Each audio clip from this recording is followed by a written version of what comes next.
Welcome back to Watercolor Theory. Today we will be going over the Rainbow Elephant 12 by 16 on Arch rough paper. The photo credit goes to Will Shirley from Through Unsplash, and here are some other photos that inspired the painting. Here's the cutout and the colored pencil drawing. Here are the colors I used: raw sienna light, quinacridone gold, transparent sienna, quinacridone red light, phthalo turquoise, and dioxazine purple. Here I'm spraying the background with some water and now laying down some color.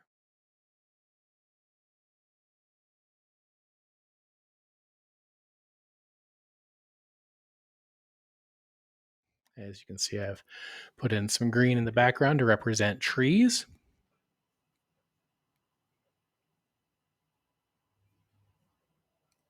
Pre-wetting the paper did allow for some of this color to spread a little bit more without having a harsh edge, still giving those organic shapes that imply things in the distance, as reviewed in the Bandits in the Sky Bee Eaters video.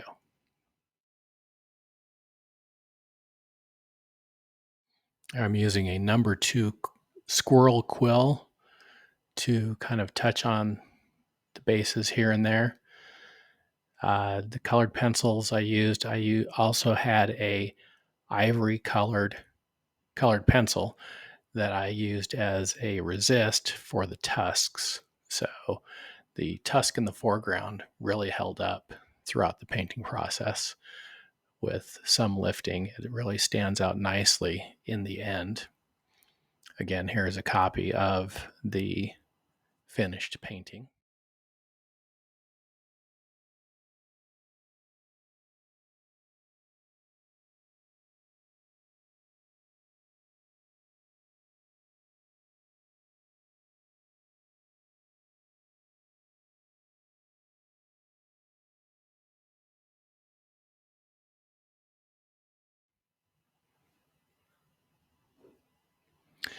Usually I have a little bit of paint left over. As you can see, I'm having to add a little water to the paint.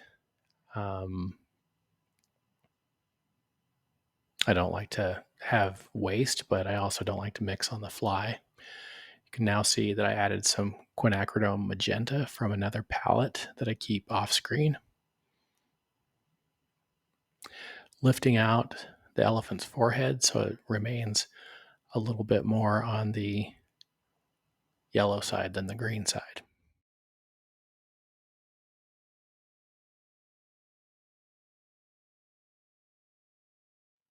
You can see the buckling of the paper. It's not so bad that it's creating any kind of problems. I've experienced buckling even when I stretch paper, so I just make it part of the process. That being said, obviously, if it rolled up in the corners, that might cause some problems, but it's not something that I use as a distraction. Here I'm using a handle to kind of block out some areas just to prevent splatter going into unwanted areas rather than getting a big piece of paper.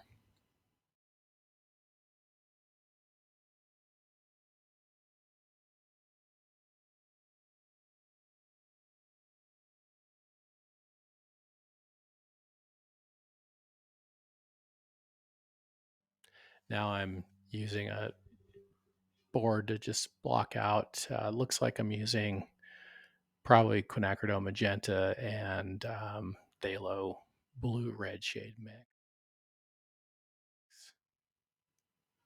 This looks like phthalo turquoise. Now I've lifted, just darkening up around the perimeter.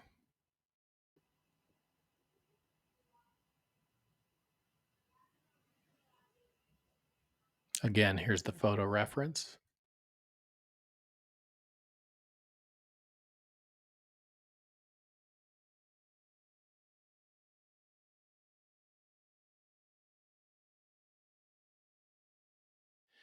This looks like phthalo turquoise or perhaps phthalo green yellow shade.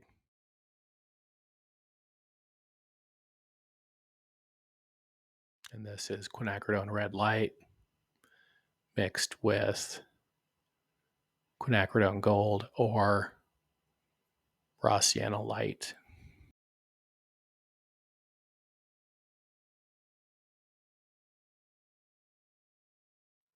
For this initial wash, I use transparent colors that are either staining or semi-staining, and non-granulating.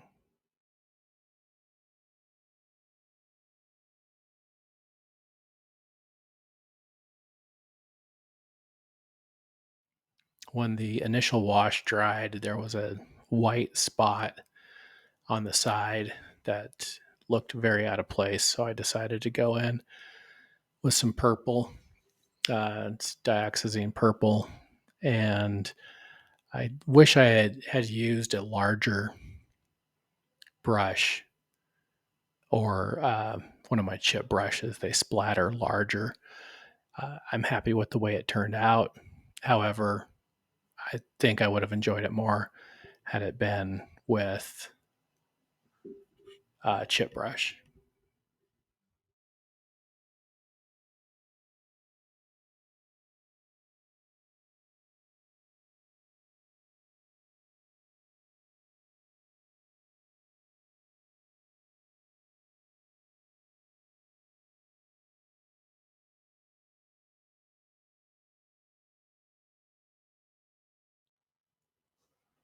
Now I'm just blotting up excess and softening with the spritzer.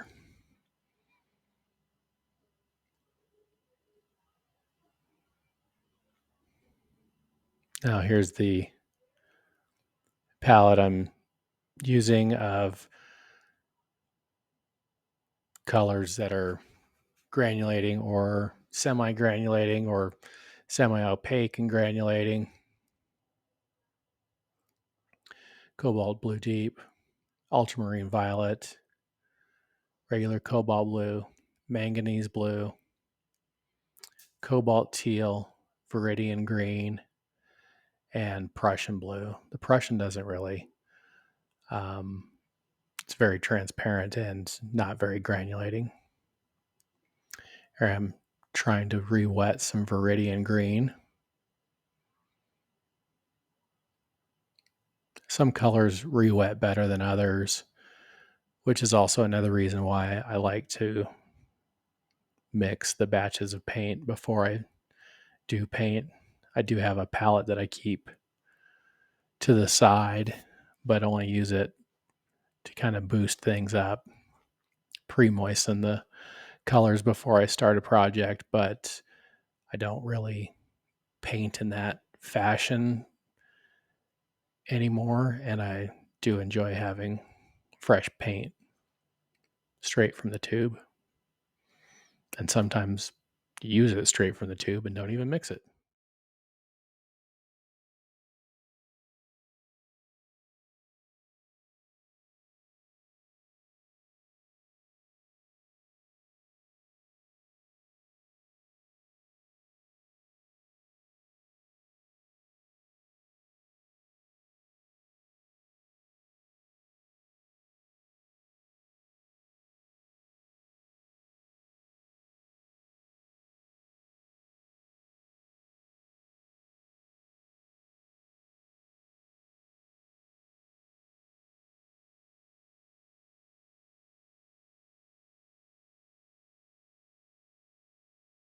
There are some areas that call for more detail and other areas that you want to keep soft and subtle. Here's a copy of the finished painting again. and the colored pencil drawing. And finally, the reference material.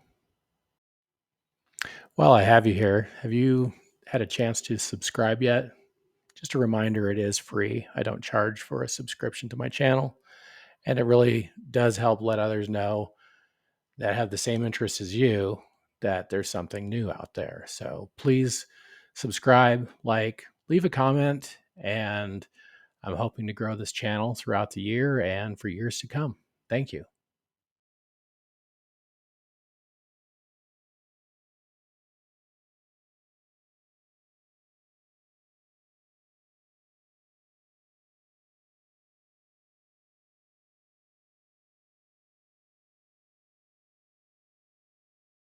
I've been splattering some cobalt teal and cadmium yellow. That's the cobalt teal again.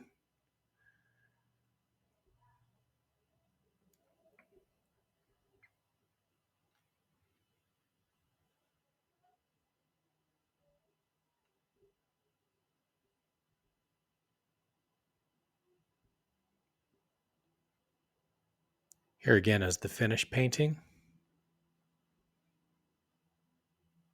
and reference material.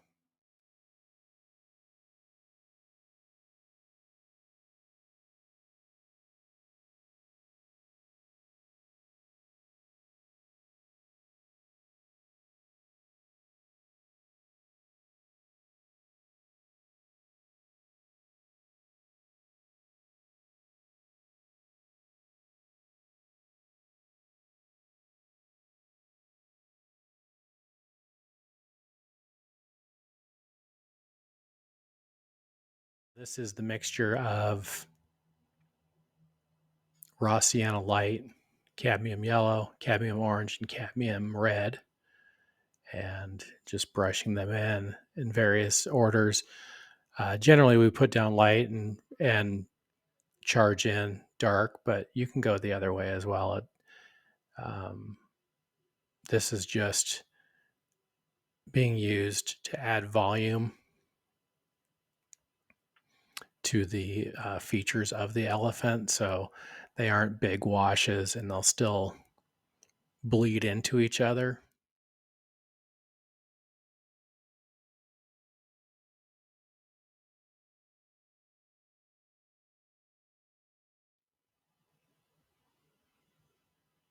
Trying to figure out the shape. It was kind of the head shape was kind of getting a little bit lost in there. So now I'm putting in the yellow and I'll put in some orange to kind of add that dimension. And then later on, I'll paint the negative shape and define that head by painting the negative space around it in darker blues.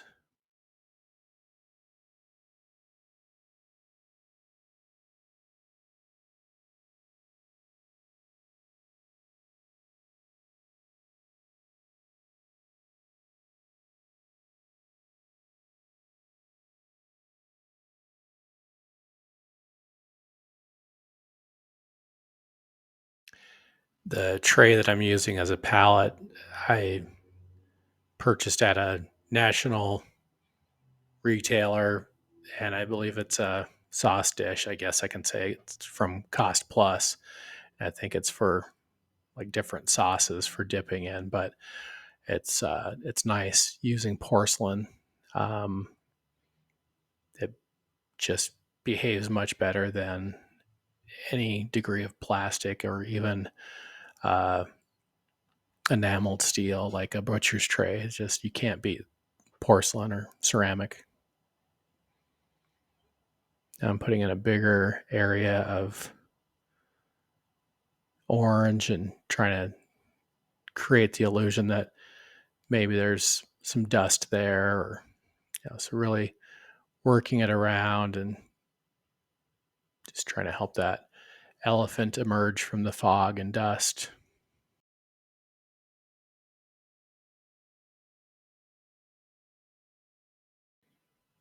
Now defining the kind of the neckline. brings that leg a little bit forward. Do a little bit of lifting to soften it up.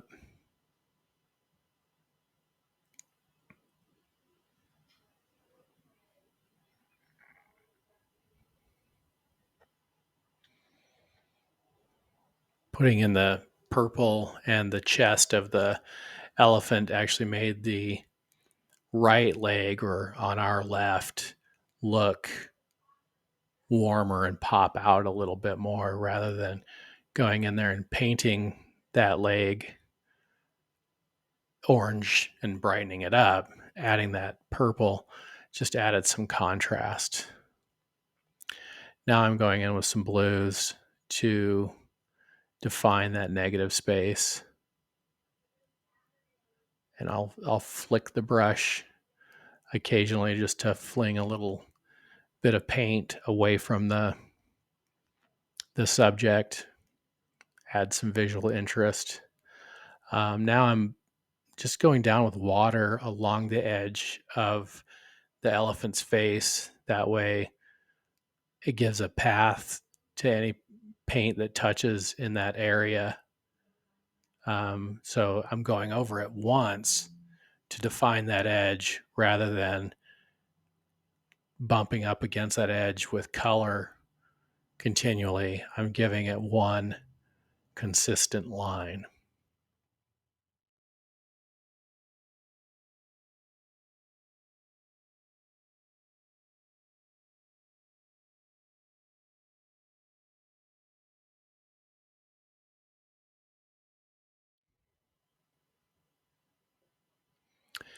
Coming up towards the end, just one more request. Please subscribe. Again, it is at no charge to you. And I get great joy making these videos, and I'm hoping it brings you joy as well. And a like and a subscribe would really let me know, get that feedback, and continue to make more videos. My next video is going to be a rhinoceros and calf, and I'll be coming out with that shortly. I hope you got a lot of enjoyment out of this rainbow elephant. I know I did. And here again is the finished painting with the signature intact. And thank you so much for tuning in, and